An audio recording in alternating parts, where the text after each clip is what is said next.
مصر کے ایک مشہور قاری گزرے ہیں، قاری عبدالباسط عبدالصمد۔ آپ نے ان کی تلاوت بھی سنی ہوگی، نام بھی سنا ہوگا۔ مجھے اللہ نے ایک موقع دیا امریکہ میں ان کے ساتھ ایک مہینہ گزارنے کا۔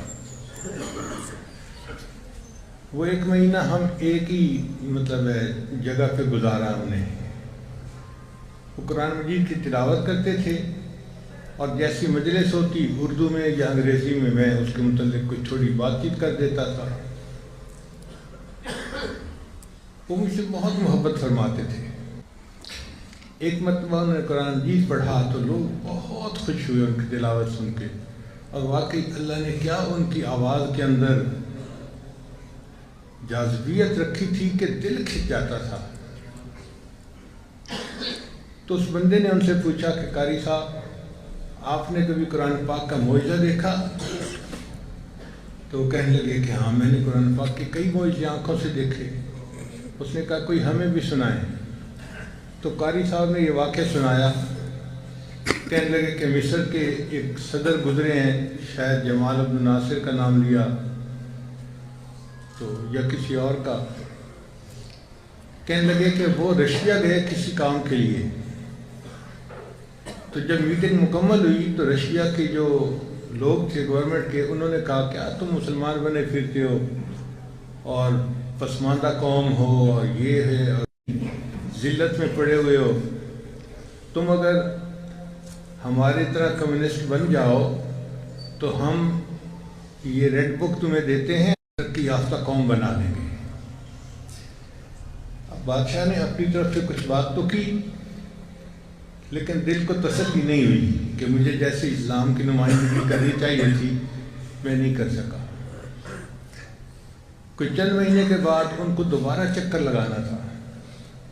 قاری صاحب کہتے ہیں کہ مجھے پیغام ملا کہ آپ نے صدر صاحب کے ساتھ ماسکو جانا ہے، رشیا جانا ہے۔ قاری صاحب کہتے ہیں میں بڑا حیران کہ قاری عبدالباسط کی ضرورت پڑے سعودی عرب میں، پاکستان میں، انڈیا میں، جہاں مسلمان بستے ہیں، ماسکو میں تو کمیونسٹ ہیں، تو وہاں قاری عبدالباسط کی کیا ضرورت؟ خیر میں نے تیاری کی اور میں بھی ساتھ چلا گیا۔ وہاں ان کی آپس میں میٹنگ ہوئی۔ میٹنگ کے بعد پھر کچھ انہوں نے ٹائم رکھا ہوا تھا آپس میں ڈسکشن کا۔ اب بجائے اس کے کہ وہ پھر اپنی کمیونزم کی بات کرتے، جمال عبد الناصر نے ان سے کہا کہ یہ میرے ساتھی ہیں، یہ آپ کے سامنے کچھ پڑھیں گے۔ تو وہ نہیں سمجھے، وہ کہنے لگے آپ کیا کہہ رہے ہیں؟ اس نے کہا کہ یہ کچھ پڑھنا چاہتے ہیں۔ وہ کیا پڑھنا چاہتے ہیں؟ قرآن پڑھنا چاہتے ہیں۔ وہ کیا جانے کیا ہوتا ہے قرآن؟ ان کا بھی ہم تو نہیں جانتے یہ کیا پڑھنا چاہتے ہیں۔ اس نے کہا باہر سے پڑھنے دو۔ قاری صاحب کہتے ہیں مجھے صدر صاحب نے اشارہ کیا کہ قرآن پڑھو، اور میں نے تو پھر سورہ طٰہٰ کی آیتیں پڑھنی شروع کر دیں۔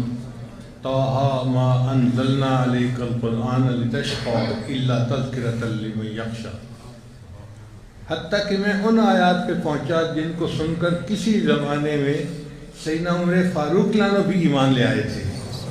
اننی انا اللہ لا الہ الا انا فاعبدنی واقم الصلاۃ لذکری۔ فرماتے ہیں جب میں نے وہ آیات پڑھ لی تو میں نے مکمل کی تلاوت اور آج سر اٹھایا تو میں نے دیکھا کہ جو سامنے دہریے بیٹھے ہوئے تھے نا رشین، ان میں سے 4-5 ایسے بندے تھے جو آنسوؤں سے رو رہے تھے۔ جمال عبد الناصر نے ان سے پوچھا کہ آپ لوگ رو کیوں رہے ہو؟ انہوں نے کہا کہ ہم نہیں سمجھتے اس نے کیا پڑھا، ہمیں کچھ پتہ نہیں ہے، ہم نہیں جانتے اس کے معنی کو، لیکن اتنی بات ہے کہ اس کلام میں کوئی تاثیر ایسی تھی کہ دل پر اثر ہوا، اور خود آنکھوں ہماری آنسوں نکل آئے۔ قاری صاحب کہتے ہیں میں نے قرآن کا معجزہ آنکھوں سے دیکھا، جو قرآن پاک کو مانتے نہیں، قرآن پاک کو جانتے نہیں، یہ قرآن پاک ان کے سامنے پڑھا جاتا ہے، ان کے دلوں پہ بھی اثر پیدا کر دیتا ہے۔